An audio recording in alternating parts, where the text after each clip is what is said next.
Hey everybody, thanks for watching. I'm Garrett O'Brien, candidate for Bellingham Mayor.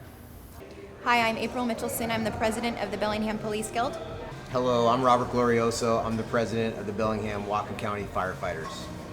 What we wanted to do is have a conversation today and introduce a few concrete solutions that we have in our community that are coming forward that are going to help address some of the issues around homelessness and mental health crisis in our community. These are complex topics. We have a few plans that we want to share with you.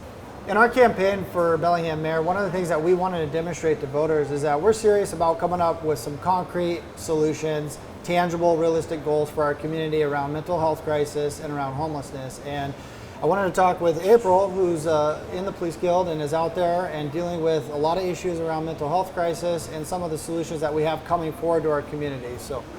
Sure. Our officers are responding daily, sometimes hourly, to individuals in crisis. They may be experiencing a mental health crisis.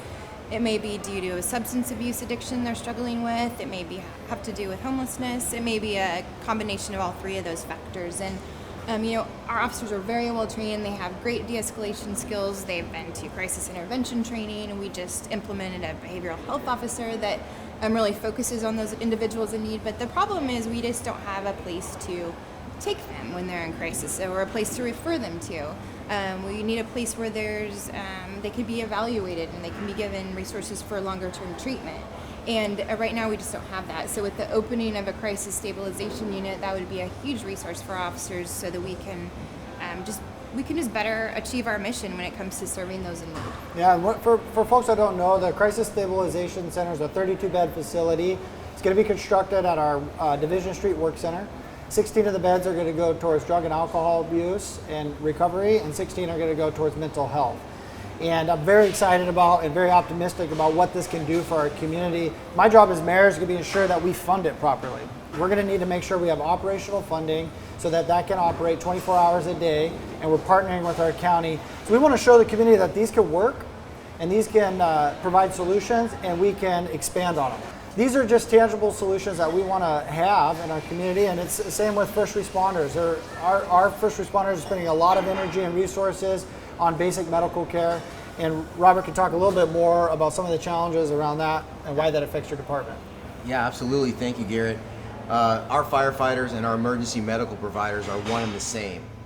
Oftentimes when we have a citizen that has basic needs, they need to see their doctor, they need their blood pressure checked, maybe they need their blood sugar checked, that's really the best place for them. And oftentimes we find, just like April and our officers in the city, we find that we don't have a place for them to handle those basic needs.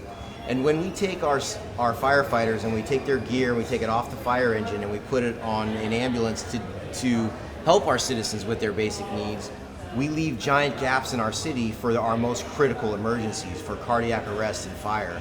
So when the firefighters hear about solutions that Garrett is bringing, like this crisis center and this day center, when we hear those things, that excites us, because we finally are really putting our finger on the structural issue that we have here in Bellingham, and we can start to get real solutions there. Yeah, so the Crisis Stabilization Center is already in progress, probably breaking ground in July on that, so I can't take credit for that. But what we do have is we've campaigned to have a day shelter in our community, which will bring an incredible amount of resources to one area for people. So we could do basic needs assessment. So we could find out, do you have a medical, a primary care physician? A lot of people who are experiencing homelessness qualify for state and federal medical insurance, and they don't know it.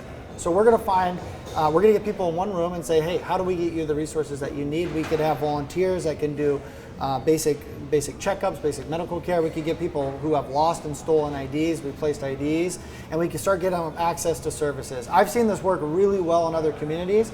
I've took the opportunity to go visit some of these day shelters and see how they operate, and it really does provide a very good starting point, and it's something that's doable for us.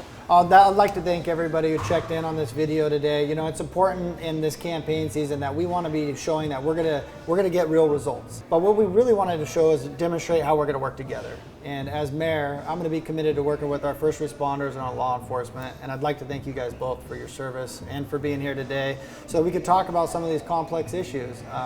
We're just kind of touching on the surface, but people can count that we're gonna work together and we're gonna get results.